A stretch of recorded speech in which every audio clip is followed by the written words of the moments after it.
So the good news is I found my golf ball. The bad news is it's in the drink. What's happening, Panda Nation? Peter von Panda. If you are a golfer and there's water on a golf course, there's almost a guarantee that you're going to find it. At least if you're playing with me. And I've put many balls in the water. And in fact, it's really frustrating sometimes because they are often very visible and just out of reach. So for many years, I never carried actually one of those golf ball retrievers because they're really big. They have like a cup on the end. They look really obvious. It kind of makes you look like you're a hacker, like you know you go in the water a lot. But I've always kind of wanted one that was really subtle. And then I discovered this. This is a golf ball retriever and it's super small, but this thing telescopes out to 9 feet. I mean, it is small enough to fit in the pocket of a golf bag. So you don't even need it sticking out of your bag like a true hacker. And this one is really innovative. As you can see, it folds flat too. So it doesn't have the big cup on the end like so many other golf ball retrievers. It's got a little plastic handle on the bottom. But the beauty of this is that it's really a brilliant design. As you can see, there are two concentric circles here, and this middle yellow one will rotate, and it is being kind of pulled in place by this spring. Now, it'll rotate in either direction.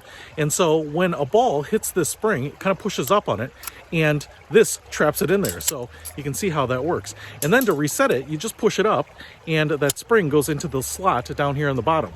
So it goes up here like this, and then when the ball moves that spring, traps it in there. So, as you can see, my ball is down there, and I thought maybe I could recover some other balls and actually make this little ball retriever pay for itself. That would be interesting. So, let's see if this sucker works. So the first thing you have to do is make sure that those circles are flat, and then I've extended it out. I actually don't even need to extend it out fully here because it looks like I can get right up to the edge here. And you can see that ball.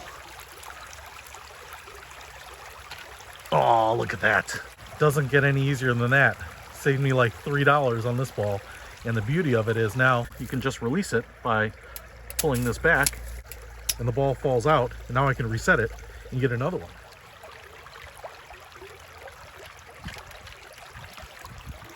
Booyah! Look at that.